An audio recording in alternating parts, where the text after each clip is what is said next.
پھر میں نے ان سے پوچھا کیا گناہ ہوتے ہیں، کہا مجھے موبائل کے گناہ ہوتے ہیں، یعنی جو پورنوگرافک کنٹینٹس ہوتے ہیں تو وہ میں دیکھتا ہوں۔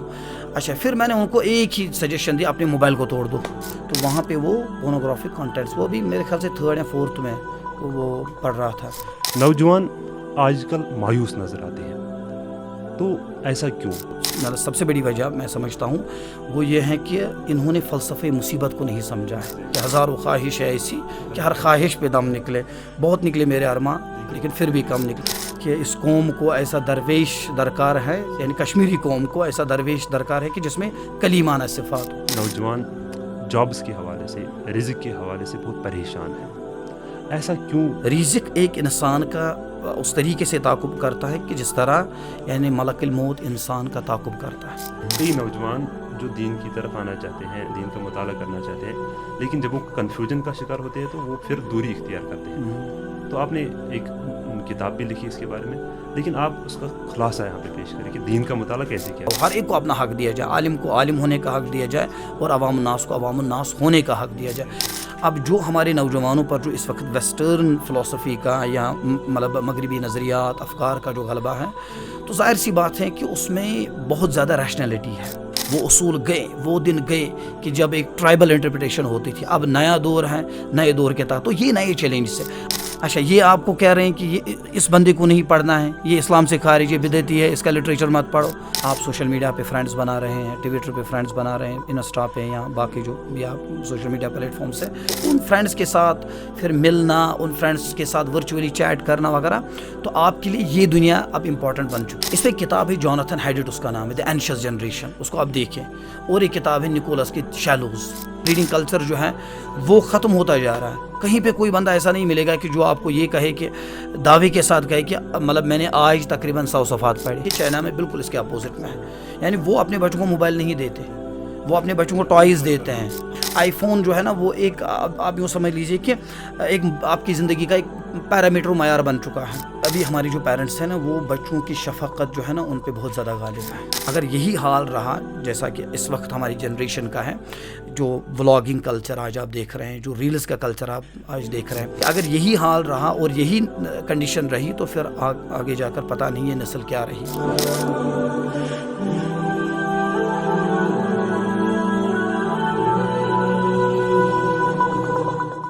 السلام علیکم ورحمۃ اللہ وبرکاتہ۔ نوجوان قوم کے وہ قیمتی سرمایہ ہوتے ہیں جن کا کوئی ثانی نہیں ہوتا۔ آپ تاریخ کا مطالعہ کر کے دیکھیں کہ جو بھی دنیا میں انقلابات رونما ہوئے یا جو بھی کارنامے انجام دیے گئے، تو ان میں نوجوانوں نے مرکزی کردار ادا کیا ہے۔ چاہے آپ خلافت راشدہ کا دور دیکھیں یا اسلامک گولڈن ایج یا انڈسٹریل ریولوشن دیکھیں، لیکن آج کل نوجوان کسی غلط راہ پر گامزن ہوئے ہیں۔ اس کا بنیادی وجہ یعنی سوشل میڈیا کا بے جا استعمال، یا نوجوان ڈپریشن کا شکار ہوتے ہیں، یا نوجوانوں نے کوئی غلط راہ اختیار کی ہوئی ہے۔ تو اس چیز کو ٹیکل کرنے کے لیے، یعنی اس چیز کے حل کے لیے ہم نے آج یہاں پہ جس مہمان کو مدعو کیا ہے ان کا نام محسن خان صاحب ہے۔ یہ اپنا ایک ادارہ بھی چلاتے ہیں جس کا نام المرشد ہے، وہ اننت ناگ ڈسٹرکٹ میں ہی واقع ہے، اور انہوں نے حال ہی میں چند کتابیں شائع کی ہیں۔ ایک نوجوان درپیش چیلنجز اور ان کا حل، یعنی اس میں انہوں نے بڑے دقیق انداز میں لکھا ہے کہ نوجوان آج کل کن چیلنجز کو فیس کر رہے ہیں اور ان کا حل بھی انہوں نے وہاں پہ پیش کیا ہے۔ دوسری کتاب دین کا مطالعہ کیسے کیا جائے، اور تیسری کتاب مولوی بیزاریت۔ تو ہم محسن صاحب کو دعوت دیتے ہیں، اس پروگرام میں خیر مقدم کرتے ہیں۔ السلام علیکم ورحمۃ اللہ۔ وعلیکم السلام ورحمۃ اللہ وبرکاتہ۔ محسن صاحب، آپ کا ہمارے پروگرام میں خیر مقدم ہے۔ ہم بھی آپ کا تہہ دل سے شکر گزار ہیں کہ آپ نے ہمیں مدعو کیا۔ تو ہم سیدھے سوالوں پر آتے ہیں۔ ہم یہ پروگرام مختصر ہی رکھنا چاہتے ہیں، تو آپ سے سب سے پہلا سوال رہے گا کہ نوجوان آج کل مایوس نظر آتے ہیں، تو ایسا کیوں؟ اصل میں اس کی بہت ساری وجوہات ہیں کہ جو آج کا جو نوجوان ہے یہ کیوں مایوس نظر آتا ہے. اس کی کئی ساری وجوہات ہو سکتی ہیں، لیکن سب سے پہلے جو میں بطور تمہید، بطور مقدمہ جو میں بات کہنا چاہتا ہوں وہ یہ ہے کہ اسلام میں جو ہے وہ مایوسی کو کفر سے تعبیر کیا گیا ہے کہ مایوسی جو ہے یہ کفر ہے، اور یہ مسلمانوں کا طریقہ، مسلمانوں کا شیوا نہیں ہو سکتا. جس کے دل میں ایمان ہو، جس کے دل میں یقین ہو اللہ تعالیٰ کی ذات پر، سیدنا رسول اللہ صلی اللہ علیہ وسلم پر، دین اسلام پر، تو ظاہر سی بات ہے یا تو یقین ہو سکتا ہے یا تو مایوسی ہو سکتی ہے، یا تو ایمان ہو سکتا ہے یا تو مایوسی ہو سکتی ہے. یہ دو چیزیں ایک ساتھ نہیں چل سکتی. بالکل ایک ساتھ نہیں چل سکتی. تو کہنے کا مقصد یہ ہے کہ اسلام میں جو ہے یعنی مایوسی کو کفر سے تعبیر کیا گیا ہے، بلکہ حضرت یعقوب علیہ الصلوۃ والسلام کے الفاظ میں اگر کہا جائے تو انہوں نے جو کہا ہے کہ وَلَا تَيْأَسُوا مِن رَوْحِ اللَّهِ، یعنی اللہ تعالیٰ کی جو رحمت ہے ان سے اس رحمت سے آپ کبھی مایوس نہ ہو، ان رحمتوں سے آپ کبھی مایوس نہ ہو، کیونکہ فَإِنَّهُ لَا يَيْأَسُ مِن رَوْحِ اللَّهِ إِلَّا الْقَوْمُ الْكَافِرُونَ، یعنی بس مایوس نہیں ہوتے اللہ تعالیٰ کی رحمت سے مگر کافر قوم، یعنی جو کفار ہوتے ہیں. تو کہنے کا مقصد ہے کہ یہ کفار کا طریقہ ہے، کفار کا شیوا ہے. اچھا، اسی طریقے سے اگر آپ دیکھیں تو امام حسن بصری رحمۃ اللہ علیہ کا ایک قول مجھے یاد آتا ہے. وہ فرماتے ہیں کہ یعنی ابلیس کو کچھ دل بہت پسند ہوتے ہیں، یعنی ابلیس کے نزدیک کچھ دل بہت محبوب ہوتے ہیں. تو ان میں ایک دل تو وہ بھی ہیں کہ جس میں مایوسی بری ہوئی ہو. یعنی امام ابن قیم رحمہ اللہ نے بھی یہ لکھا ہے کہ یہ مأوى شیطان ہوتا ہے، شیطان کا گھر ہوتا ہے. یعنی جس دل میں مایوسی ہو، جس دل میں جو ہے وہ یعنی مایوسیوں کا تلاطم ہو، تو ظاہر سی بات ہے وہ ابلیس کا گھر ہوتا ہے. اچھا، یہ تو بطور مقدمہ میں نے آپ کو یہ بات کہی. اچھا، دوسری بات یہ ہے کہ جو اس کا دوسرا پہلو ہے کہ وجوہات کیا ہے، اسباب کیا ہے، نوجوان کیوں اس وقت جو ہے مایوسی کا شکار ہے. تو اصل میں اس کی کئی ساری وجوہات ہو سکتی ہیں. اس میں سب سے بڑی جو وجہ ہے نا وہ یہ ہے کہ ہم اسلام سے بالکل یعنی اس وقت غیر مانوس نظر آتے ہیں. ہم اس وقت اسلام سے بے خبر ہیں. یعنی اسلام جو ہے نا، اسلام بذات خود اپنی ذات میں اسلام ایک امید ہے. جس کے دل میں یعنی اسلام جا بسے، یعنی جس کے دل میں ایمان ہو، تو ظاہر سی بات ہے کہ وہ پھر مایوس نہیں ہو سکتا. تو جتنا آپ اسلام سے دور ہوتے چلے جا رہے ہیں، جتنا آپ اسلام سے دور ہو رہے ہیں، تو اسی کے بالمقابل آپ میں اتنی مایوسی چھا جاتی ہے. یعنی اسلام سے دور ہونا ہی مایوسی کا ایک سب سے بڑا سبب ہے. مایوسی کی ایک سب سے بڑی وجہ ہے کہ جب ایک نوجوان دینی اسلام سے دور ہوتا ہے. دوسری بات، اکثر آپ نے دیکھا ہوگا کہ جہاں پہ یعنی اگر ہم سوشلی اگر ہم دیکھیں تو نوجوانوں میں اس وقت جو یعنی فکری اضطراب ہے، فکری اضطراب اس لحاظ سے کہ بعض دفعہ انہوں نے جو ہے زندگی کے اس نظام کو نہیں سمجھا ہوتا ہے کہ یعنی جو ایک تکوینی نظام ہے، یعنی جس کو اللہ تعالیٰ نے قرآن مجید میں سنت اللہ سے تعبیر فرمایا. سنت اللہ مطلب ایک ایسا تکوینی نظام ہے کہ جس تکوینی نظام یا جس نظام الہی کے تحت دنیا چلتی ہے. تو یہاں پر اگر کسی نوجوان کو مصیبتیں آتی ہیں، پریشانیاں آتی ہیں، تو وہ مایوس ہو جاتا ہے. اصل میں اس کی جو سب سے بڑی وجہ میں سمجھتا ہوں وہ یہ ہے کہ انہوں نے فلسفے مصیبت کو نہیں سمجھا ہے. یعنی اگر مجھے کوئی مصیبت لاحق ہوتی ہے یا کوئی مصیبت جو ہے وہ اس سے میں دوچار ہوتا ہوں یا کسی مصیبت سے میں آراستہ ہوتا ہوں، تو ظاہر سی بات ہے کہ اس کے پیچھے ایک حکمت ہے، اس کے پیچھے ایک فلسفہ ہے. تو اس فلسفے کو سمجھنے کی ضرورت ہے، اس حکمت کو سمجھنے کی ضرورت ہے کہ جو رب کی حکمت ہے، یعنی اللہ تعالیٰ کی ایک جو صفت ہے نا حکیم، ایک تو علیم ہے، اللہ تعالیٰ جانتا ہے اچھا کس بندے کو کب کیسے مصیبتیں پہنچانی ہے. اچھا، دوسری جو صفت اللہ تعالیٰ کی ہے وہ حکیم ہے. اس پر امام غزالی رحمۃ اللہ علیہ نے سیر حاصل باز کی کہ یعنی جو اللہ تعالیٰ کے اسماء و صفات ہیں، یعنی ان کے اثرات ایک انسانی شخصیت خصوصاً مسلمان کی شخصیت پر کس طریقے سے مرتب ہونے چاہیے. وہ اثرات یعنی اللہ تعالیٰ حکیم ہے، اللہ تعالیٰ دانا ہے، تو اللہ تعالیٰ چاہتا ہے کہ یہ جو یعنی حکمت کا جو پہلو ہے نا، اس کا پرتو، یا اس طریقے سے آپ کہہ سکتے ہیں کہ اس کا جو علم یا اس کا جو ادراک ہے یا اس کی جو معرفت ہے، اس کی جو مانوسیت ہے، وہ آپ میں بھی ہونی چاہیے.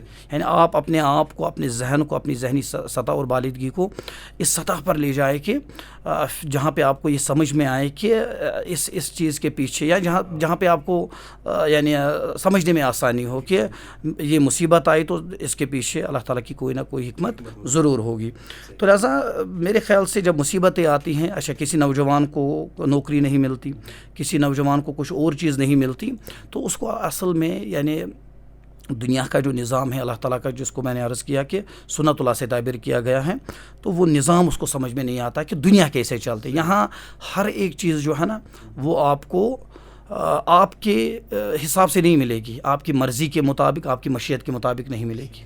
بس میں وما تشاءون الا ان یشاء اللہ رب العالمین. تو اسی کو اس یعنی آیت میں بیان کیا گیا ہے کہ ہزاروں خواہش ہے ایسی کہ ہر خواہش پہ دم نکلے. بہت نکلے میرے ارماں لیکن پھر بھی کم نکلے. تو میرے خیال سے مصیبتیں جو ہے نا، مصیبتیں ایک انسان کو بہت زیادہ مایوس کرتے، تو ان مصیبتوں کے فلسفے کو سمجھنے کی ضرورت ہے. اس لیے غالباً قاری محمد طیب جو دیوبند کے بہت بڑے عالم دین گزرے ہیں، تو انہوں نے فلسفہ مصیبت کے نام سے کتاب ہی لکھی ہے، فلسفہ مصیبت کے نام سے، تاکہ ایک انسان کے اندر جو ہے نا وہ تضرع، وہ عاجزی پیدا ہو جائے. جب اس کے یہاں مصیبتیں آتی ہیں تو قرآن کہتا ہے نا لعلہم یتضرعون، تاکہ اس میں تضرع پیدا ہو، انکساری پیدا، منکسر المزاجی پیدا ہو. تو اس لحاظ سے میرے خیال سے یہ تو یعنی ایک تو جو میں عرض کر رہا تھا دین سے دوری، اچھا فلسفہ مصیبت کو نہ سمجھنا، تو اس کے نتیجے اچھا تیسری وجہ جو ہوتی ہے یعنی سوسائٹی کی مایوسی. یعنی سوسائٹی کی جو مایوسی ہے، جب یعنی آپ اپنے سماج کی طرف جب آپ نظر دہراتے ہیں تو وہاں پہ آپ کو چاروں طرف مایوسی نظر آتی ہے. کوئی ایسا بندے خدا یعنی جس میں وہ علامہ اقبال نے جو کہا نا کہ جس میں صفات کلیمہ نہ ہو، حضرت موسیٰ علیہ السلام کی صفات ہو. اچھا علامہ اقبال نے ارمغان حجاز میں ایک مطلب نا وہ خامہ فرسائی کی ہے کہ اس قوم کو ایسا درویش درکار ہے، یعنی کشمیری قوم کو ایسا درویش درکار ہے کہ جس میں کلیمانہ صفات ہو، موسیٰ علیہ السلام کی صفات ہو، جو مایوس نہیں ہوا، کیسی بھی حالات آئے وہ مایوس نہیں ہوا، پریشان نہیں ہوا، باقی چیزیں. تو اصل میں یعنی اس درویش کو ڈھونڈنے کی ضرورت ہے اور اس مرشد کو ڈھونڈنے کی ضرورت ہے باقی کہ جو لوگوں کو بالکل بھی اس مصیبت سے نکالے یا جو آپ کے لیے ایک امید بن سکے. دوسرا سب سے اہم سوال جس کی آپ نے ابھی بات بھی کی کہ نوجوان جابس کے حوالے سے، رزق کے حوالے سے بہت پریشان ہیں، ایسا کیوں؟ یا آپ کے ذہن میں کوئی ایسا حل ہے کہ جو آپ ہمارے سامعین کے ساتھ شیئر کریں تاکہ وہ بھی اس چیز سے آراستہ ہو سکیں کہ اگر نوجوان کسی رزق کے حوالے سے پریشان ہے تو ان کو کیا کرنا چاہیے اور ایسا کیوں ہے؟ دیکھیے سب سے پہلی بات تو یہ ہے کہ آپ تب تک کسی بھی مسئلے کا حل نہیں ڈھونڈ سکتے جب تک آپ اس کے اسباب پہ نظر نہ رکھتے ہو. یعنی اسباب کی جب تک آپ کو امراض کی تشخیص نہ ہو آپ تب تک دوا نہیں دے سکتے. پہلے آپ ان امراض کو جمع کر لیں کہ جن امراض کے نتیجے میں نوجوانوں کے یہاں یہ پریشانی ہے، رزق کی پریشانی. تو میں سمجھتا ہوں کہ اصل میں یہ توکل اور یقین کی کمی ہے. یعنی آپ کو پتہ ہے کہ ہمارے اسلام میں سب سے پہلی جو بات یعنی سکھائی جاتی ہے وہ یعنی ایمانیات کے حوالے سے، ٹھیک، ایمانیات کے حوالے سے جو آپ ارکان ایمان کہتے ہیں کہ ارکان ایمان 6 ہیں، تو اس میں تقدیر پر ایمان، تقدیر کے خیر اور تقدیر کے شر کے پہلو پر ایمان. اچھا تو اگر آپ کی تقدیر میں، اگر مثال کے طور پر آپ کی تقدیر میں اللہ تعالیٰ نے آپ کی پیدائش یعنی جب آپ 4 مہینے کے تھے تو تب جا کر اللہ تعالیٰ نے آپ کا رزق لکھ لیا ہے، طے کیا ہے. جیسے عبداللہ بن مسعود رضی اللہ تعالیٰ عنہ فرماتے ہیں کہ صادق المصدوق پیغمبر صلی اللہ علیہ وسلم نے فرمایا کہ جب ایک بچہ جو ہے جنین جو ہوتا ہے جب یہ 4 مہینے کا ہوتا ہے تو پھر کچھ چیزیں لکھ لی جاتی ہیں، تو اس میں بھی کتبی رزق ہی سب سے پہلی چیز جو لکھ لی جاتی ہے وہ رزق ہے. تو اب یعنی جو مسلمان یعنی جس مسلمان کو رزق جو ہے وہ اس کا رزق بھی منقسم کیا گیا، بانٹ لیا گیا ہے، اس مسلمان کا رزق جو ہے وہ لکھا جا چکا ہے، اس کی تقدیر میں لکھا جا چکا ہے. تو اب اس پہ ایمان نہ ہونا تو پھر اس کے نتیجے میں پھر ظاہر سی بات ہے رزق کی پریشانیاں تو پھر ہو سکتی ہیں. اچھا دوسری بات یہ ہے کہ جو رزاق پہ آپ دیکھیے کہ یہاں پہ نوجوان جو ہے وہ یعنی اسباب پہ تو ان کو بھروسہ ہے، لیکن مسبب جس نے ان اسباب کو بنایا، ان اسباب کو مارز وجود میں لایا، ان اسباب کو پیدا کیا، اس پہ بھروسہ نہیں. یعنی رزق پہ تو بھروسہ ہے لیکن رزاق پہ بھروسہ نہیں ہے. امام حسن بصری رحمۃ اللہ علیہ نے ایک جگہ پہ لکھا ہے کہ فرماتے ہیں کہ امام حسن بصری کا ایک بہترین قول ہے، فرماتے ہیں کہ اللہ تعالیٰ نے تقریباً 90 سے زائد مقامات پر رزق کے وعدے دیے ہیں کہ میں آپ کو یعنی آپ کے رزق کا ذمہ دار ہوں، آپ کو کھلانے والا ہوں، آپ کو پلانے والا ہوں، آپ تب تک نہیں مر سکتے جب تک آپ اپنی روزی پوری نہیں کر سکتے، یعنی رزق کا ایک لقمہ بھی آپ پورا نہ کرنے کے بغیر نہیں مر سکتے. لیکن ایک جگہ پہ اللہ تعالیٰ نے فرمایا کہ یعنی شیطان کے حوالے سے کہ الشیطان یعیدکم الفقر، شیطان آپ کو فقیری کا یعنی ڈر جو ہے آپ کے دل میں ڈال رہا ہے. تو اب اس آیت یا اس ڈر کی وجہ سے جو ہے یہ اپنی تمام توانائیاں اپنی تمام صلاحیتیں جو ہیں وہ ضائع کر رہا ہے، اور باقی جو 90 مقامات پر اللہ تعالیٰ نے قرآن میں وعدے تھے ان کو بول چکا ہے. تو یہ ایک بنیادی مسئلہ کہ یقین کی کمی، یعنی یقین کی کمی. اچھا دوسری بات یہ ہے کہ اچھا دوبارہ میں اللہ تعالیٰ کی حکمتوں پہ آتا ہوں کہ اگر اللہ تعالیٰ یعنی میری غربتوں میں، میری فقیری میں، میری مفلسی میں اگر اللہ تعالیٰ مجھ سے راضی ہے، اگر اللہ تعالیٰ مجھ سے راضی ہے تو مجھے کوئی بھی حق نہیں بنتا بحیثیت مخلوق، بحیثیت اللہ تعالیٰ کا بندہ، مجھے حق نہیں بنتا کہ میں اس اللہ تعالیٰ سے ناراض رہوں. ایک حدیث قدسی میں ہے جس کو کنز المال میں یعنی نقل کیا گیا ہے کہ اللہ تعالیٰ فرماتے ہیں کہ ان من عبادی، میرے بندوں میں سے ایسے کچھ بندے ہیں کہ اگر میں ان کو امیر بناؤں تو وہ بگڑ جائیں گے، تو یعنی میری حکمت کا تقاضا ہے کہ ان کو غریب ہی رکھا جائے. اچھا دوسری بات یہ ہے کہ میرے بندوں میں سے کچھ بندے ایسے ہیں کہ اگر ان کو امیر بنا دیا، اگر ان کو غریب بنا دیا جائے تو وہ بگڑ جائیں گے. تو ان کی بہتری جو ہے، یعنی ان کی بہتری، ان کی اصلاح جو ہے وہ ان کی امیری میں ہی اللہ تعالیٰ نے ان کی امیری میں ہی مضمر رکھی ہے. تو کہنے کا مقصد یہ ہے کہ اللہ تعالیٰ کی حکمتوں کا شعور بھی یعنی یہ ڈیولپ ہونا چاہیے. جب آپ یہ سمجھتے ہیں نا کہ اللہ تعالیٰ مطلب کھلانے والا ہے، پلانے والا ہے، اگر اللہ تعالیٰ نے مجھے غریب رکھا ہے، اللہ تعالیٰ نے مجھے نوکری نہیں دی، اللہ تعالیٰ نے مجھے جاب نہیں دیا، مجھے یعنی وہ کام کرنے نہیں دیا، تو ظاہر سی بات ہے کہ اس کے پیچھے اللہ تعالیٰ اگر آپ کو کسی چیز سے روک رہا ہے، یعنی آپ جانا چاہتے ہیں لیکن آپ نہیں جا پاتے، تو اس میں اللہ تعالیٰ کی کوئی نہ کوئی حکمت ہوگی. عسیٰ ان تکرہوا شیئا وہو خیر لکم وعسیٰ ان تحبوا شیئا وہو شر لکم. تو اس کو اللہ تعالیٰ نے اس طریقے سے تعبیر فرمایا. تو رزق کے حوالے سے یعنی تقدیر پر ایمان، تقدیر پہ ایک ایمانی محکم ہونا چاہیے. ان الرزق لا یطلب العبد کما یطلب اجلہ، رزق ایک انسان کا اس طریقے سے تعاقب کرتا ہے کہ جس طرح یعنی ملک الموت انسان کا تعاقب کرتا ہے. جو ملک الموت کے پیچھے جائے گا یا اس کو ڈھونڈنے لگے گا، اس کو تلاش کرنے لگ جائے گا، ظاہر سی بات ہے اس کو یعنی بیوقوفی کہا جائے گا. تو اسی طریقے سے علی ھذا القیاس یعنی جو بندہ رزق کے بارے میں پریشان ہے نا، وہ یعنی میرے خیال سے اس کے لیے بیوقوفی کے سوا کچھ بھی نہیں. لیکن یہاں پہ کنفیوژن ہے کہ مطلب کئی لوگ اسی تقدیر کی بات ابھی ہوئی، تقدیر کو استعمال کر کے یہ سمجھتے ہیں کہ یہ تقدیر میں لکھا ہے، تو پھر رزق کے حوالے سے تقدو نہیں کرتے. تو ان کے لیے آپ کی میسیج کیا رہے گی؟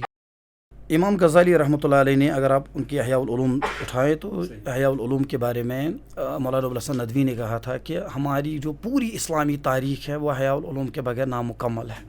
میں ہر نوجوان سے یعنی ہر نوجوان کو سجیسٹ کرنا چاہوں گا کہ وہ احیاء العلوم کو ایک دفعہ پڑھیں. اس کی ایک مختصر بھی آتی ہے، مختصر احیاء العلوم، اس کا ایبریجڈ ورژن. اچھا پھر جو ہے منہاج القاصدین بھی، آپ مختصر منہاج القاصدین بھی پڑھ سکتے ہیں. تو اس میں امام غزالی نے اس پہ سیر حاصل بحث کی ہے کہ توکل کا مطلب یعنی ترک الکسب نہیں ہوتا، یعنی کمائی کو چھوڑنا نہیں ہوتا، بلکہ پھر انہوں نے حضرت عمر رضی اللہ تعالیٰ عنہ کے حوالے سے کچھ اقوال نقل کیے.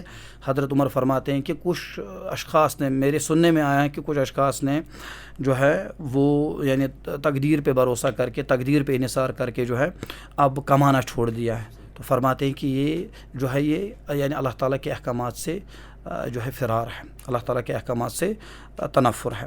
تو اب کہنے کا مقصد یہ ہے کہ امام غزالی رحمۃ اللہ علیہ فرماتے ہیں کہ توکل کا ہرگز بھی یہ مطلب نہیں ہے کہ آپ کمانا چھوڑ دیں. دیکھیے صحابہ سے زیادہ توکل کو کون سمجھ سکتا تھا، صحابہ سے زیادہ تقدیر کو کون سمجھ سکتا تھا، لیکن وہ بہترین تاجر بھی تھے.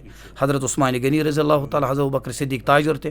یہاں تک کہ اگر کوئی نوجوان حضرت ابوبکر صدیق کے پاس آتا تو حضرت ابوبکر صدیق سب سے پہلا سوال ان سے ہی پوچھتے کہ آپ کیا کرتے ہیں.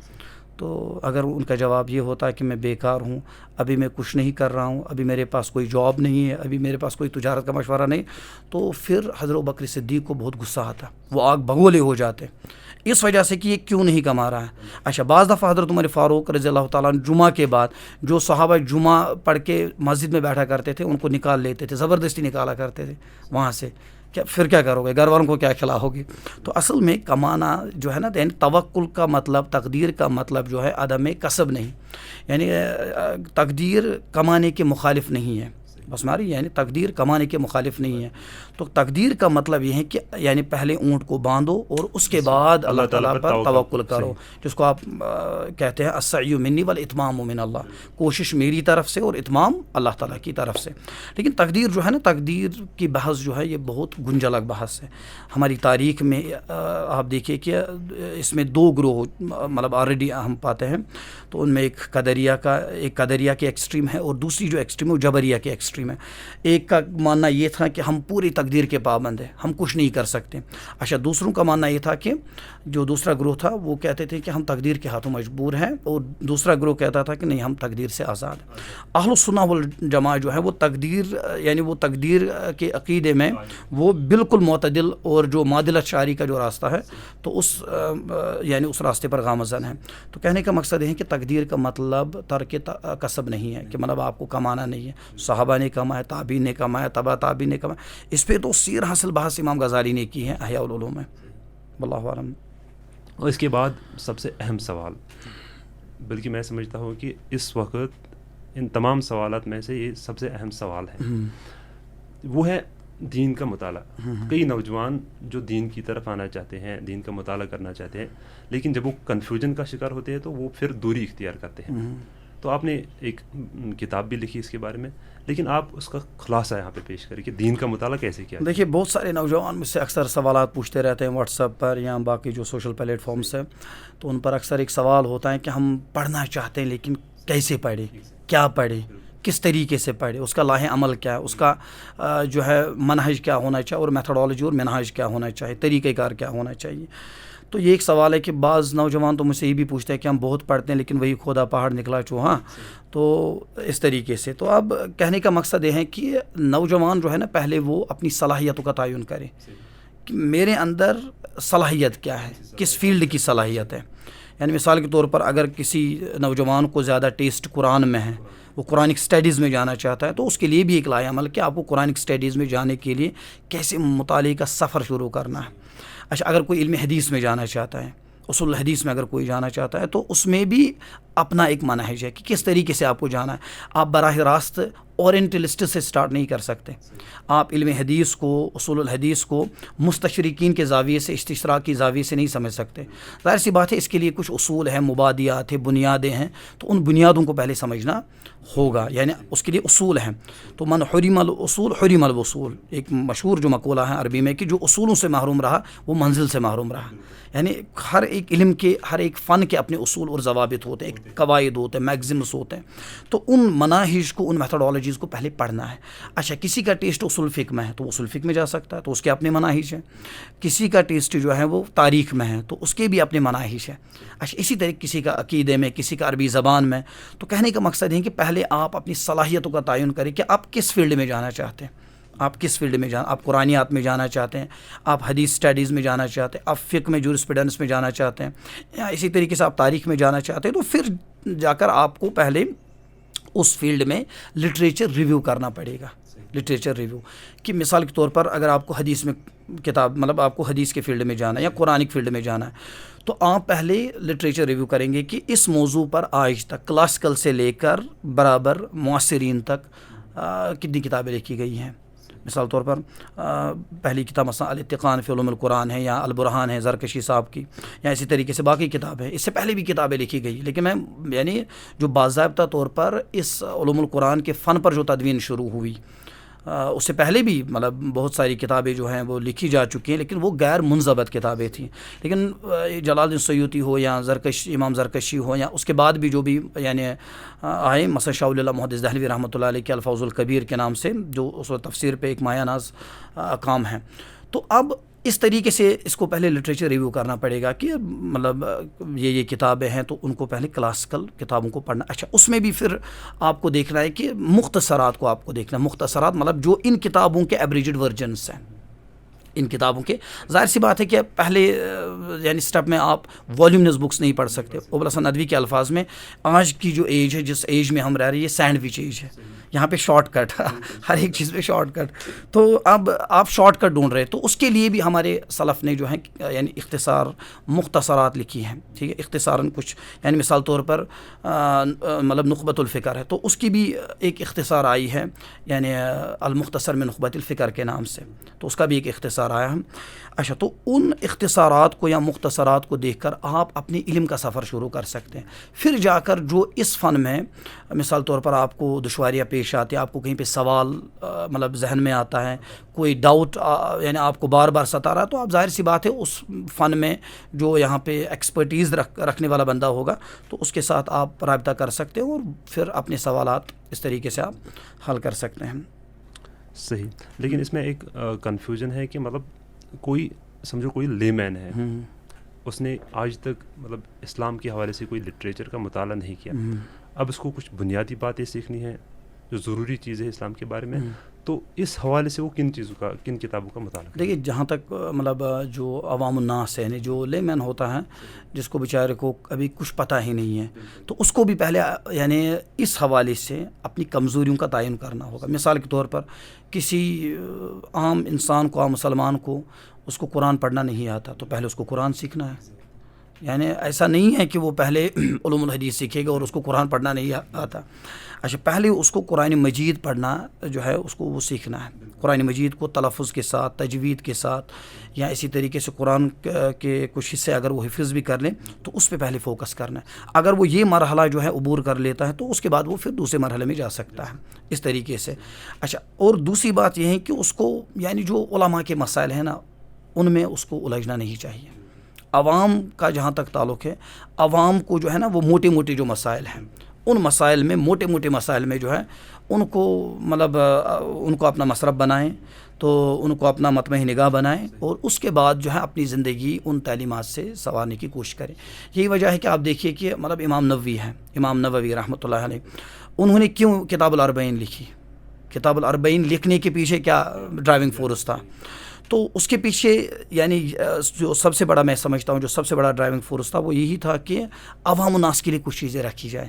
عوام الناس بخاری نہیں پڑھ سکتی, بس میں آ رہی ہے, وہ براہ راست صحیح مسلم تو نہیں پڑھ سکتے, وہ ان کے مطلب فہم اور ادراک سے بالا تر ہے. اچھا, تو ان کے لیے ان کی تفصیل اور آسانی کے لیے انہوں نے کتاب الاربعین کو مرتب کیا, ریاض الصالحین کو مرتب کیا, یا چھوٹی چھوٹی کتابوں تاکہ لوگوں کے لیے دور جدید میں بھی آپ دیکھیے کہ خطبات ہیں, یا اسی طریقے سے بہت ساری کتابیں ہیں جو منتخب احادیث ہے وغیرہ. تو عوام الناس کو جو بڑے مسائل, جو علماء کے مسائل ہے, وہ علماء کے یعنی حوالے کرنے چاہیے. آتی کل ذی حق حق کا, ہر ایک کو اپنا حق دیا جائے. عالم کو عالم ہونے کا حق دیا جائے, اور عوام الناس کو عوام الناس ہونے کا حق دیا جائے. جب عوام الناس جو ہے نا وہ علماء کے مسائل میں الجھ جاتے ہیں, تو اس وقت ہم دیکھتے ہیں کہ اس وقت پھر انتشار پھیلتا ہے, کنفیوژن پھیلتا ہے. واللہ اعلم. اس کے بعد اور ایک سوال, اہم سوال ہے کہ ہم یونیورسٹیز میں گئے ہیں یا کالجز میں بھی ہم نے پڑھا ہے, تو وہاں پہ لوگ یا خاص کر نوجوان طبقہ دین پر اعتماد کھوئے ہوئے ہیں, کیونکہ وہ مارکسزم پڑھتے ہیں, کیپٹلزم پڑھتے ہیں, یا دیگر نظریات کو پڑھتے ہیں. تو اس بنا پر وہ دین سے مطلب انہوں نے نفرت اختیار کی ہوئی ہے. تو اس کے پیچھے کون سے بنیادی وجوہات ہو سکتے ہیں, اور دوبارہ دین پر اعتماد وہ کیسے قائم کر سکتے ہیں؟ اصل میں ایک بہت اچھا سوال ہے کہ اس وقت مولانا ابو الحسن علی ندوی رحمۃ اللہ نے ایک چھوٹا سا رسالہ لکھا ہے, نیا طوفان اور اس کا مقابلہ. تو اس میں انہوں نے بہت ہی خوبصورت بات لکھی ہے کہ مطلب آج کا جو تجدیدی کام ہوگا دین کے حوالے سے, آج کا جو تجدیدی کام ہوگا وہ یہ ہے کہ نوجوانوں میں اسلام کے حوالے سے آپ اعتماد کو بحال کریں, اعتماد کو, اسلام کے اعتماد کو, اس کا احیاء کیا جائے, اس کو ریوائولائز کیا جائے. تو یہ ایک سب سے بڑا مسئلہ ہے کہ نوجوانوں کے یہاں کنفیوژنس ہیں. امام ابن القیم کہتے ہیں کہ اصل میں قرآن کے موضوع دو ہیں, ایک تو شبہات اور دوسرے شہوات, ڈاؤٹس, کنفیوژنس. قرآن جو ہے ان کنفیوژنس کو دور کرنے کے لیے بھی آیا تھا. اچھا, اور شبہات کو بھی اور شہوات کو بھی دور کرنے کے لیے آیا تھا. ایک تو شبہات ہے وہ دوسرے یعنی قرآن مجید میں آپ کو دونوں نوعیتوں کے احکامات ملیں گے، جو شہوات کے ساتھ یعنی ڈیل کرتے ہیں اور جو شبہات کے ساتھ ڈیل کرتے ہیں. تو اصل میں یعنی ہر ایک اگر آپ دیکھیں دین سے تنفر یا متنفر ہونا، تنفر اختیار کرنا، تو اس کے جو میرے خیال سے 2 ہی اسباب ہو سکتے ہیں، نفس پرستی اور عقل پرستی، یعنی کنفیوژنس، شبہات اور شہوات، جس کو امام ابن القیم صاحب نے بیان کیا ہے. اچھا، تو اب یعنی آپ دیکھیے کہ ہمارے نوجوان دین سے متنفر کیوں ہو رہے، تو اس کی کئی وجوہات ہو سکتی ہیں. اچھا، سب سے پہلی وجہ جو میں سمجھتا ہوں وہ یہ ہے کہ دین کو میرے خیال سے جو ہے نا وہ یعنی اس وقت دین کی پریزنٹیشن جو ہے وہ صحیح معنوں میں اور صحیح طور پر نہیں ہو رہی ہے. اب جو ہمارے نوجوانوں پر جو اس وقت ویسٹرن فلسفی کا یا مطلب مغربی نظریات، افکار کا جو غلبہ ہے، تو ظاہر سی بات ہے کہ اس میں بہت زیادہ ریشنلٹی ہے، یعنی بہت زیادہ ریشنلٹی ہے. آپ مطلب فلسفے کو اٹھائیں، آپ پولیٹیکل سائنس کو اٹھائیں، سوشل سائنس کے تمام جو بھی سبجیکٹس ہیں، تو آپ ان سبجیکٹس کو اٹھائیں تو وہ ہر ایک اپنی بات کو جو ہے وہ ریشنلی پروو کرنے کی کوشش کرتے ہیں. بہرحال اسلام میں دیکھیے، اسلام میں عقل کی بھی ایک بنیاد ہے، اسلام میں عقل کی بھی ایک بنیاد ہے. ہم یہ نہیں کہتے ہیں کہ اس کے اپوزٹ میں جو ہے اسلام مطلب عقل کو نہیں مانتا یا اسلام عقل کے لیے کوئی جگہ نہیں دیتا. اگر عقل و نقل یعنی اگر آپ کو یہ دیکھنا ہو کہ عقل و نقل کا بہترین امتزاج کہاں ہے، تو وہ آپ کو اصول الفقہ میں ملے گا. یعنی ہمارے اسلاف نے جن نے اصول الفقہ کے اس علم کو مدون کیا، مرتب کیا، تو انہوں نے جو ہے نا وہ مطلب عقل کو بھی استعمال کیا اور نقل کو بھی استعمال کیا. عقل کو نقل کی تائید میں استعمال کیا اور نقل کو عقل کی تائید میں استعمال کیا. بات میں آ رہی ہے یعنی اس لیے امام ابن تیمیہ نے آپ دیکھیے درء تعارض العقل و نقل، اگر آپ اس کو پڑھیں یا ہمارے جو نوجوان اگر وہ نوجوان اس کو پڑھیں تو ان کو اندازہ ہوگا کہ ہمارے علماء نے عقلی علوم جو معقولات ہیں ان کو بھی سمجھا. اچھا، اسی طریقے سے جو منقولات ہیں یعنی جو ہمارا ٹریڈیشن ہے اس کو بھی سمجھا. پھر جو بھی چیلنجز آئے، جو بھی عقلیات یعنی وہاں سے یعنی عقلی بنیادوں پر جو بھی سوالات آ رہے تھے، جو بھی معقولات، جو بھی عقلیات وہاں سے جو علوم آ رہے تھے ان عقلیات کی بنیاد پر، تو ان کا ہمارے علماء نے جواب دیا ہے. تاریخ امام غزالی کی مثال ہے، امام ابن تیمیہ کی مثال ہے، انہوں نے منطق کو پڑھا، فلسفے کو پڑھا. غزالی نے پہلے پورے 2.5 سال میں یعنی انہوں نے کسی استاد کے بغیر فلسفے کو پڑھا. پھر ان کے رد میں کتاب لکھی تحفۃ الفلاسفہ. اچھا، کہنے کا مقصد یہ ہے کہ اگر وہاں سے عقلی بنیادوں پر جو حملے ہو رہے ہیں، یعنی اس وقت جو نظریات ہمارے نوجوان پڑھ رہے ہیں، تو ظاہر سی بات ہے وہ مغرب سے مستعار ہیں. اچھا، اب ان نظریات کو کیا کرنا ہے، ان نظریات کو پڑھنا ہے. اچھا، اس کے بعد جو ہے ان کو پڑھ کر ہی آپ ان کے ٹولز کو استعمال کر کے پھر آپ ان کا رد کر سکتے ہیں، ان نظریات کا رد کر سکتے ہیں. اچھا، پھر ان نظریات کے نتیجے میں پڑھ کر یعنی ہمارے نوجوان جب ان نظریات کو پڑھتے ہیں تو اس کے نتیجے میں پھر جو ہے نا وہ بہت زیادہ کنفیوژن کا شکار ہو جاتے ہیں. اسلام پر سوالات ہیں، خدائیت پر سوالات ہیں، بس میں آ رہی ہے، اللہ کے نبی صلی اللہ علیہ وسلم کی شخصیت پر سوالات ہیں، نبوت پہ سوالات ہیں. خدیجہ حضرت عائشہ صدیقہ رضی اللہ تعالیٰ عنہ، ان کا جو عقد نکاح ہوا تھا آپ صلی اللہ علیہ وسلم سے، تو ام المومنین کی مطلب عمر پر سوالات ہیں. قرآن کی یعنی جو ہے نا قرآن کا جو یعنی جو قرآن مجید کی جو ٹیکسچول پوزیشن ہے اس پر سوالات ہیں. اچھا، حدیث کی جو ٹیکسچول پوزیشن ہے اس پر سوالات ہیں. ہرمنیٹکس یعنی ری انٹرپریٹیشن آف اسلام، یہ اب ایک سبجیکٹ کے طور پر یعنی ہمارے سامنے آیا ہے کہ دین کی تعبیری نو، دین کو کس طریقے سے ری انٹرپریٹ کرنا ہے. وہ اصول گئے، وہ دن گئے کہ جب ایک ٹرائبل انٹرپریٹیشن ہوتی تھی. اب نیا دور ہے، نئے دور کے تحت تو یہ نئے چیلنجز ہیں. اب ان چیلنجز کے ساتھ کیسے نمٹنا ہے، ان چیلنج کے ساتھ آپ کیسے یعنی جو ہے نا وہ کمبیٹ کر سکتے ہیں. اچھا، وہاں مولوی صاحب جو ہے وہ خطبہ دے رہے ہیں، وہ اپنے مسلک، اپنی تنظیم، اپنی آرگنائزیشن کی تائید میں جو ہے وہ سارا خطبہ جو ہے اس کا وہ ان کی تائید میں ہوتا ہے. اچھا، نوجوانوں کے جو اب مسائل ہیں وہ ڈسکس ہی نہیں ہوتے، ان کے جو کنفیوژنز ہیں، ان کے جو ایشوز ہیں ان کو ایڈریس ہی نہیں کیا جاتا. دیٹ از دا ریزن کہ پھر اس نوجوان کے دل سے جو آواز نکلتی ہے وہ یہی ہے کہ یا الہی تیرے سادے بندے جائے تو کدھر جائے، کہ درویشی بھی عیاری ہے، سلطانی بھی عیاری. تو اصل میں داخلی مسائل بھی بہت زیادہ ہے. اچھا، عملی تضاد بھی بہت زیادہ ہے. یہ جب دیکھتے ہیں کہ یہ دین کا دعوے دار، یہ دین کا نام لینے والا، اچھا اب ان میں بھی حسد ہے. اچھا، مولوی کی ٹانگ کھینچ رہا ہے، اور ملحد آگے بڑھ رہا ہے. اچھا دیندار کی ٹانگیں کھینچ رہا ہے, وہ اس کو اپنی مسجد میں آنے نہیں دیتا. یونیورسٹی کا لڑکا جو ہے جب وہ دین کی طرف آتا ہے اس کی سوچ یہی ہوتی ہے کہ مجھے پوری دنیا کو مسلمان بنانا ہے. اچھا جو ہمارے یہاں مسجدوں میں حال ہے وہ یہ ہے کہ اللہ ماشاء اللہ ایکسیپشنس آر آلویز دیئر, لیکن ہم وہ عربی جو قاعدہ ہے نا الحکم علی الغالب, حکم تو غالب پر ہی یعنی منطبق ہوگا. تو اب جو میں نے ہم کسی مسلک کا بندہ ہے تو وہ اس کا جو مقصد یہی ہوتا ہے کہ میں کس طریقے سے اپنے مسلک سے لوگوں کو نکالوں, میں کس طریقے سے مسجد سے نکالوں. اچھا تکفیری سوچ, تفسیقی سوچ, تبدیعی سوچ, لوگوں کو بدعتی قرار دینا, اچھا اس کا نہیں پڑھنا ہے, اس کا نہیں پڑھنا ہے. تو جب یہی نوجوان جس کے اپنے مسائل ہے, جو الحاد سے مر رہا ہے, جو الحاد سے اندر سے جل رہا ہے, جو ارتداد سے اندر سے جل رہا ہے, جو منشیات سے جل رہا ہے, جو کنفیوژن سے جل رہا ہے, اچھا تو اس کے تو یہ مسائل ہے ہی نہیں. اچھا یہ آپ کو کہہ رہے ہیں کہ یہ اس بندے کو نہیں پڑھنا ہے, یہ اسلام سے خارج ہے, بدعتی ہے, اس کا لٹریچر مت پڑھو. اب یہ ایک طرف سے نوجوانوں کو جو ہے ایک پڑھنے کی آزادی مل رہی ہے. ایک قانون تو ان کو یہ کہتا ہے کہ آپ کو رائٹ ٹو ایکسپریشن ہے, آپ کوئی بھی چیز جو ہے ایکسپریس کر سکتے ہیں, اپنے خیالات کو آپ جو ہے نا وہ اظہار کے خانے میں لا سکتے ہیں. اور دوسری طرف آپ کی ایکسٹریم یہ ہے کہ آپ مذہبی ہونے کے باوجود اس پر پابندی عائد کر رہے ہیں کہ اس کو نہیں پڑھنا ہے, اس کو نہیں پڑھنا ہے, صرف میرے قرآن کو پڑھو, صرف میری کتابوں کو پڑھو, جو میری ریکمینڈڈ بکس ہوں گی. تو اس سے کیا ہوتا ہے, اس سے پھر وہ اختلاف جو ہے نا ہمارے یہاں جو اختلاف ہیں تو وہ اختلاف اتنا بھی زیادہ نہیں ہے کہ جس طریقے سے ہم نے اس اختلاف کو پریزنٹ کرنے کی کوشش کی, پریٹنڈ کرنے کی کوشش کی, اچھالنے کی کوشش کی, اتنا بھی اختلاف نہیں ہے ہمارے یہاں. اگر آپ یہ دیکھیں نا مولانا مناظر حسن گیلانی صاحب کا ایک چھوٹا سا رسالہ ہے مسلمانوں میں فرقہ بندی کا افسانہ, تو اس میں انہوں نے یہی نیریٹو بلڈ کرنے کی کوشش کی ہے کہ آپ خواہ امت کی جو ایک بہترین تصویر تھی آپ اس کو خواہ بیانک بنانے کی کوشش کیوں کر. دنیا کے جو مختلف مذاہب ہیں ان کے مقابلے, چاہے سیمیٹک مذاہب ہو نان سیمیٹک ہو, ان کے مقابلے میں تو اسلام کے کچھ مطلب اتنے زیادہ اختلافات نہیں ہیں. آپ دیکھیں ہمارا قرآن ایک ہے, جس کو علامہ اقبال نے کہا نا کہ وہ منفعت ایک ہے, اس قوم کی نقصان بھی ایک ہی, سب کا نبی دین بھی, ایمان بھی ایک, حرم پاک بھی, اللہ بھی, قرآن بھی, کچھ بڑی بات ہی ہوتے جو مسلمان بھی ایک. تو اصل میں یہ ہمارا بنیادی منشا ہے کہ ہمارا سب کچھ ایک ہے, تو پھر ڈیوائڈ کیوں ہے. ہم سملیرٹیز پہ بھی آ سکتے ہیں لیکن ہم سملیرٹیز پہ آنا نہیں چاہتے. کیوں نہیں آنا چاہتے؟ کیونکہ اس میں میری تنظیم انوالو ہے, میری ذات انوالو ہے. بس میں رہی ہے. اگر تعاون البر والتقوی پہ آپ آئیں گے تو ظاہر سی بات ہے آپ کی تنظیم, آپ کی جماعت, آپ کی آرگنائزیشن, آپ کی شخصیت, آپ کی انانیت, اس کو سائڈ میں رکھنا ہے.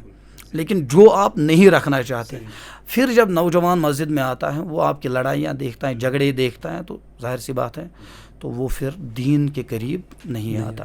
واللہ اعلم. یا آپ نے نظریات کی بات کہی, یا مطلب مٹیریلزم ہے, سوشلزم, کیپٹلزم, باقی چیزیں, ان نظریات کے توڑ کے لیے کوئی ایسی کتاب جو آپ سجیسٹ کرنا چاہیں گے تاکہ ہمارے نوجوان اس کو خرید کر خود مطالعہ کریں گے اور وہ ان کنفیوژنس وہ کنفیوژنس دور ہو جائیں گے؟ دیکھیے ہر ایک مطلب جو ہے نا مطلب لکل فن رجال, ہر ایک فن کا اپنا بندہ ہوتا ہے مطلب جس کو اس میں ایکسپرٹیز ہوں. اگر آپ مثال کے طور پر کرل مارکس کے نظریات پر, ان کے ابطال پر اگر آپ مطالعہ کرنا چاہیں تو میرے خیال سے مولانا ابوالحسن علی ندوی ہے, سید حسین نصر ہے, تو انہوں نے خاصاً اس پہ کام کیا ہے.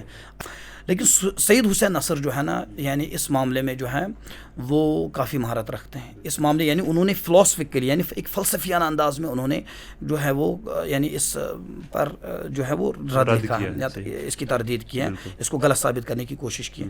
اب جو جدید نظریات ہے, ظاہر سی بات ہے میں نے ان جدید نظریات میں آپ کو وہی لوگ پڑھنے ہیں کہ جنہوں نے پہلے ان جدید نظریات کو پڑھا اور پڑھ کر پھر ان پہ یعنی رد لکھا. تو اس میں بہت سارے نام ہیں, مثلاً اس میں آپ دیکھیے علامہ اقبال کا ایک نام ہے, محمد قطب کا ایک نام ہے. اچھا اسی طریقے سے علی شریعتی بھی اس میں آتے ہیں, سید حسین نصر صاحب بھی اس میں آتے ہیں. اچھا مولانا ابوالحسن علی ندوی رحمۃ اللہ علیہ وغیرہ. تو یہ سب نام جو ہے یعنی یہ سب نام جو ہے یا ان شخصیات کے جو نام ہیں تو انہوں نے ان تمام فلسفوں کو پڑھا. اقبال کے الفاظ میں کہ مجھے اس آگ میں ڈالا گیا ہے مثل خلیل, یعنی اس فلسفے کو پڑھ کر ان مغربی نظریات کو پڑھ کر پھر ان پہ رد لکھنا اصل میں کمال یہ ہوتا ہے. یہ کمال جو ہوتا ہے یہ صاحب کمال کا. اصل میں یہی کہنا میں چاہتا ہوں کہ مطلب جنہوں نے اس فلسفے کو پڑھا, سمجھا اور پھر اس کے بعد اس پہ رد لکھنا شروع. تو اگلا سوال جو ہے وہ سوشل میڈیا کے حوالے سے ہے کہ آج کل ہمارے نوجوان سوشل میڈیا کا بیجا استعمال کرتے ہیں. تو اسکرین ٹائم بہت زیادہ ہوا ہے. مطلب 7 گھنٹے 8 گھنٹے لوگ مطلب سوشل میڈیا پہ رہتے ہیں, ڈیجیٹل میڈیا پہ رہتے ہیں. تو اس حوالے سے مطلب یہ کیوں ہے اور حل کیا ہے اس کا؟ اصل میں دیکھیے ہمارے جو اس وقت یعنی آپ دیکھیے کہ ہمارے نوجوان جو ہے نا وہ اتنے ماڈرن بن چکے ہیں کہ اب وہ اس کو بھی اپنی ماڈرنٹی کا حصہ سمجھتے ہیں. یعنی سوشل میڈیا کو استعمال کرنا, سوشل میڈیا کو یوز کرنا اور ایکسیسولی اس کو یوز کرنا, وہ اپنے ماڈرن ہونے کا یعنی یہ جو ہے اپنا حصہ سمجھتے ہیں اور اپنا فرض سمجھتے ہیں. اچھا, دوسری بات یہ ہے کہ جدید جو ہے نا جدید ٹیکنالوجی کے نتیجے میں جو ہے آپ آئسولیٹ ہوتے جا رہے ہیں. اچھا, اب اس آئسولیشن کو, اس تنہائی کو ختم کرنے کے لیے جو ہے آپ مطلب سوشل میڈیا کا سہارا لے, ورچوئل دنیا کا سہارا لے رہے ہیں.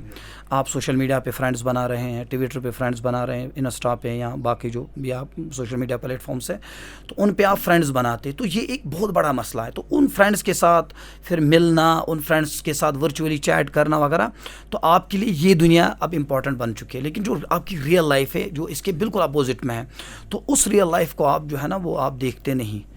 آپ کے سامنے ماں ہوتی ہیں, آپ کے پیرنٹس ہوتے ہیں, آپ کے بچے ہوتے ہیں. اچھا, آپ کے سامنے جو ہے آپ کے دوست ہوتے ہیں لیکن آپ ان دوستوں کے ساتھ نہیں ملتے. اچھا, آپ ان دوستوں کے ساتھ بات نہیں کرتے. آپ کا ہمسایہ ہوتا آپ اس کے پاس نہیں جاتے. یعنی بلفاظی دیگر ہم یہ کہنا چاہیں گے کہ یہ اب ہمارے نوجوانوں کی زندگی کا اس طرح یا اس حد تک حصہ بن چکا ہے کہ وہ یعنی اب یہ سمجھتے ہیں کہ جو موبائل میں میرے فرینڈس ہیں ورچوئل دنیا میں سوشل میڈیا پر, وہ ضروری ہے بنسبت وہ کہ جو گھر میں بیٹھے ہیں یا جو میرے گاؤں میں ہیں یا جو میرے شہر میں ہیں. اچھا, اس پہ ایک کتاب ہے جوناتھن ہیڈٹ اس کا نام ہے, دی اینشیس جنریشن, اس کو آپ دیکھیں. اور ایک کتاب ہے نکولس کی شیلوز بھی اور دی اینشیس جنریشن, یہ 2 کتابیں. اچھا, اس میں انہوں نے بہت اچھی بات لکھی ہے کہ مطلب پیرنٹس میرے پاس آتے تھے کاؤنسلنگ کرنے کے لیے اپنے بچوں کو, یعنی کاؤنسلنگ کروانے کے لیے کہ ان کی کاؤنسلنگ یعنی آپ کیجیے. اچھا, اس کے بعد انہوں نے بہت اچھا جملہ لکھا ہے کہ یعنی جو پیرنٹس ہیں اب وہ یہ محسوس کرنے لگے ہیں کہ they have lost their child, یعنی اب وہ اپنے بچوں کو کھو چکے ہیں. تو یہ ایک مسئلہ یعنی سوشل میڈیا کے نتیجے میں یہ ایک بہت بڑا مسئلہ بن چکا ہے کہ آپ ریئل لائف کو جو ہے وہ اگنور کر رہے ہیں, آپ ریئل لائف کو نظر انداز کر. اچھا, اس سے جو ہے آپ کا فوکس بھی ختم ہو چکا ہے. اچھا, آپ دیکھیے ایک اصطلاح ہے ڈیجیٹل ڈیٹاکس کی. یعنی ڈیجیٹل ڈیٹاکس کا مطلب یہ ہے کہ آپ جب موبائل کو کچھ دنوں کے لیے, کچھ مہینوں کے لیے, کچھ ہفتوں کے لیے جب آپ موبائل سے دور ہوتے ہیں تو آٹومیٹیکلی جو ہے نا آپ کا جو یعنی آپ کا جو رجحان ہے, آپ کی جو ذہنی جو کیفیات ہے وہ بدلتی جاتی ہیں, وہ بدلنا شروع ہو جاتی ہیں. اچھا, اسی طریقے سے وہ زیادہ فنکشنل ہو جاتی ہیں. یہ پچھلی دفعہ بھی ایک ریسرچ آئی تھی, اس کو میں نے شیئر بھی کیا تھا. تو اس میں انہوں نے یہی لکھا تھا کہ اگر آپ 3 دن کے لیے موبائل چھوڑتے ہیں, 3 دن کے لیے اگر آپ موبائل چھوڑتے ہیں تو آپ کا برین جو ہے وہ زیادہ فنکشن کرنے لگ جاتا ہے, اچھا, جب آپ موبائل جو ہے استعمال کرنا شروع کرتے ہیں, جب آپ موبائل یعنی 12 گھنٹے جو ہیں ایک پورا دن جو ہے آپ موبائل پہ جو ہے صرف کرتے ہیں, تو ظاہر سی بات ہے کہ پھر آپ کا دماغ جو ہے وہ دن بہ دن پیچھے چلتا جاتا ہے. اچھا, اب ہمارے بچوں کی حالت دیکھیے. سوسائٹی میں جو بچے وہ کھانا نہیں کھاتے, وہ جو ہے نا وہ کچھ کرتے نہیں ہیں, وہ خاموش بھی نہیں ہوتے. یعنی اگر وہ روتے ہیں تو ان کو یعنی چپ کرانے کے لیے بھی, خاموش کرانے کے لیے بھی ان کو موبائل دیا جاتا ہے اور موبائل کا سہارا ہمیں لینا پڑتا ہے. اچھا, اسی طریقے سے نوجوان جو ہے نا یعنی اپنی آئسولیٹڈ زندگی کو تھوڑا اب وہ ورچولی وہ سوشلائز کرنا چاہتے ہیں. اس طریقے سے میں کہنا چاہوں گا, یعنی ورچولی وہ سوشلائز کرنا چاہتے ہیں. تو اب اس کے نتیجے میں آپ پھر دیکھیں کہ پھر جو وہاں پہ کانٹینٹس ہیں سوشل میڈیا پہ, ریلز میں, باقی آپ دیکھیں یا خصوصاً جو انٹرنیٹ ہے, انٹرنیٹ پہ آپ کو وہ کانٹینٹس ملیں گے کہ جن کو بیان کرنے سے بھی بندے کو شرم آتی ہے, جیسا کہ آپ کو پتہ ہے. اچھا, تو پھر اس کے نتیجے میں یعنی پھر ڈپریشن آتا ہے, پھر باقی ذہنی تناؤ, ذہنی پریشانیاں, ذہنی الجھنیں پھر آتی ہیں. تو یہ پھر اس کے نتائج ہیں, جوناتھن ہیڈٹ نے بہت اچھی بات لکھی ہے کہ وہ کہتے ہیں کہ یعنی یہ جب یعنی سوسائٹی سے آئسولیٹ ہو جاتا ہے تو پھر آٹومیٹکلی جو ہے ڈپریشن, پریشانیاں جو ہیں وہ جنم لینا شروع کرتی ہیں. تو اس طریقے سے یعنی جب آپ سوشل میڈیا کے پاس جاتے ہیں, سوشل میڈیا کا جب آپ بیجا استعمال کرتے ہیں تو اس کے نتیجے میں پھر بہت سارے مسائل پیدا اچھا, یہاں تک کہ آپ کی جو عملی زندگی ہے نا, محنت کی زندگی, کام کرنے کی زندگی, وہ مفلوج اور پیرالائز ہو چکی ہے.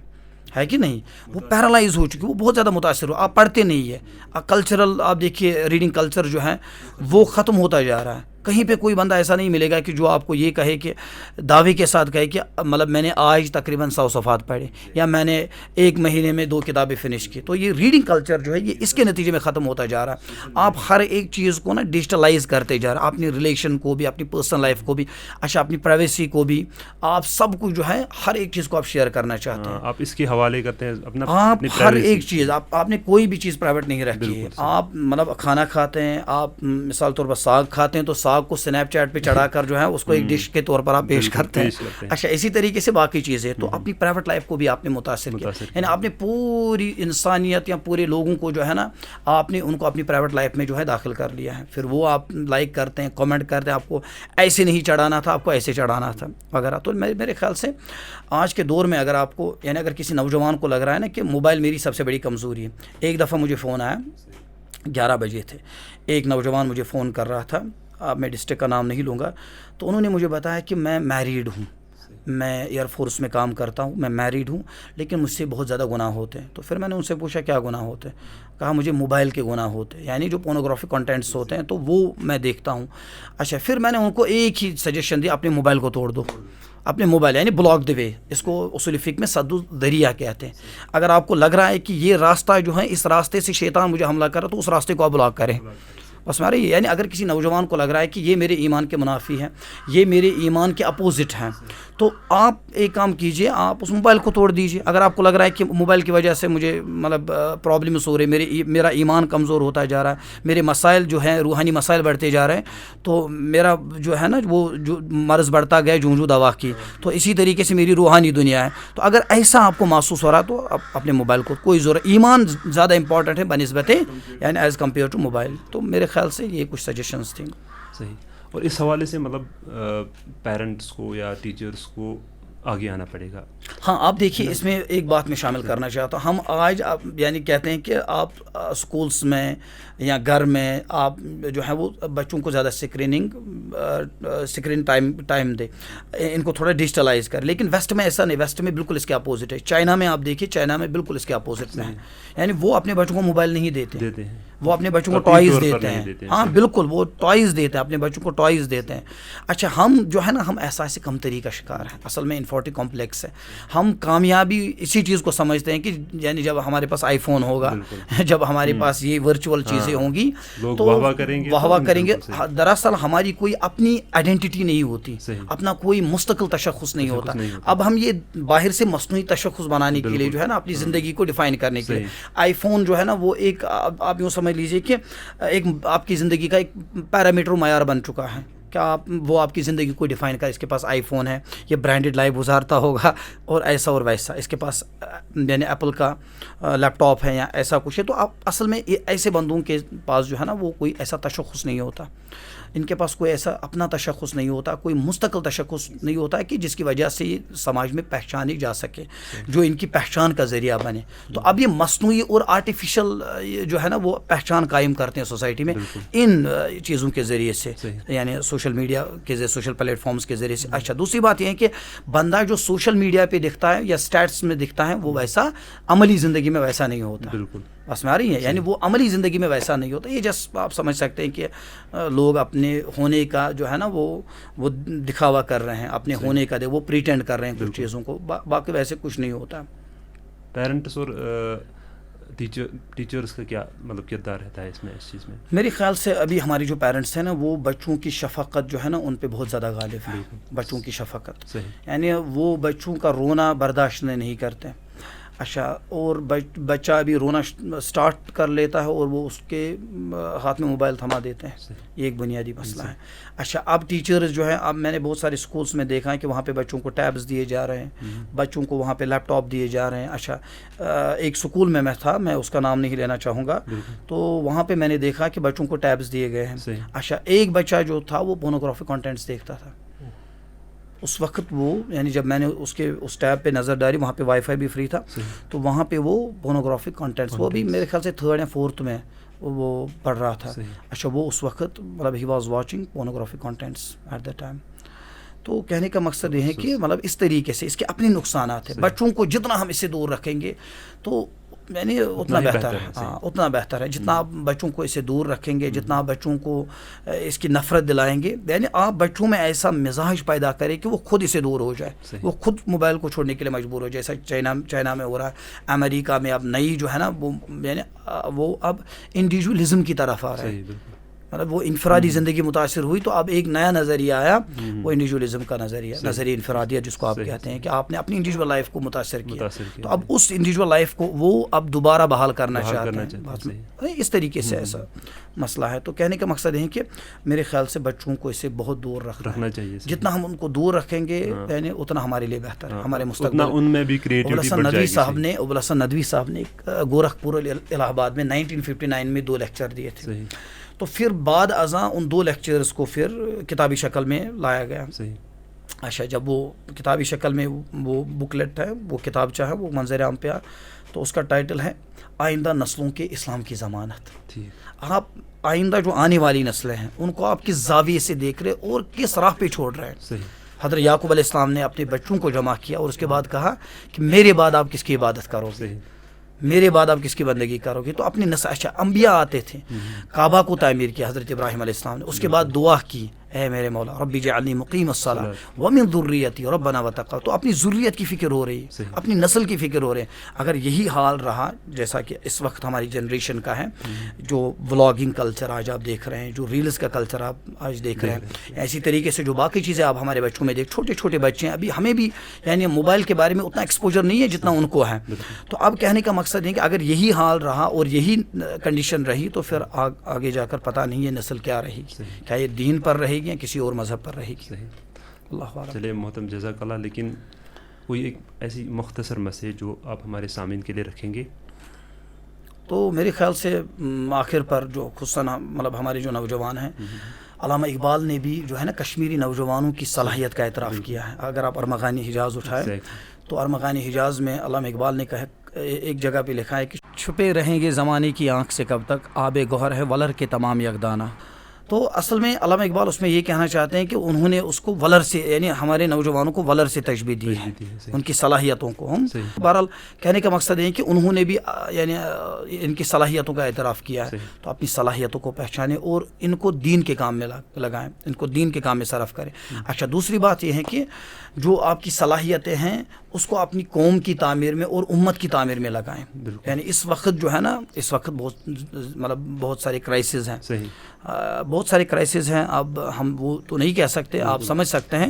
تو وہ کرائسز پہچاننے کے بعد, اب ان مسائل کو پہچاننے کے بعد آپ مشعل راہ بنیں اپنی نوجوان قوم کے لیے. بھلا وہ بندہ جو یعنی خود ظلمات میں ہو دوسروں کو ظلمات سے کیسے نکال سکتا ہے, وہ دوسروں کو تاریکیوں سے کیسے نکال سکتا ہے. تو پہلے آپ وہ روشنی جو ہے نا اس روشنی سے اپنے آپ کو منور کریں. صبغت اللہ میں اپنے آپ کو وہ جو ہے اپنے آپ کو اس صبغت اللہ سے جو ہے رنگ لے, اس کو کلرائز کرے, اپنی ذات کو, اپنی شخصیت کو.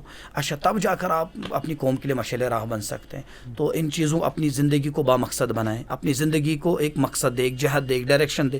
تب جا کر آپ جو ہے نا باقیوں کے لیے بھی ایک یعنی میسیج بن سکتے ہیں اور مشعل راہ بن سکتے ہیں. تو یہی میری میسیج ہے. اور دوسری میسیج میری یہ ہے کہ دین کا مطالعہ کرنا شروع کریں, یعنی علمی طور پر. اس قوم کو تقریروں کی ضرورت نہیں ہے, بلکہ اس قوم کو تعلیم کی ضرورت ہے. اس قوم کو جذبات کی ضرورت نہیں ہے, اس قوم کو ابن تیمیہ اور امام غزالی جیسے کلندروں اور شخصیات کی ضرورت ہے.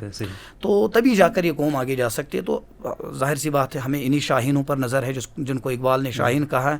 تو ان شاہینوں پر نظر ہے, تو ان شاہینوں کو چاہیے کہ اپنے آپ کو دین کے قریب لائیں اور دین کا جو مطالعہ ہے اس کو شروع کرنے کی کوشش کریں. جہاں پہ بھی آپ ہیں آپ دین کو سٹارٹ کریں, دین کے مطالعے کو سٹارٹ کریں, اور تب جا کر آپ دوسروں کے لیے پھر مشعل راہ بن سکتے ہیں. تو میرے خیال سے آج کے لیے اتنا کافی ہے. جزاک اللہ خیر. السلام علیکم ورحمۃ اللہ.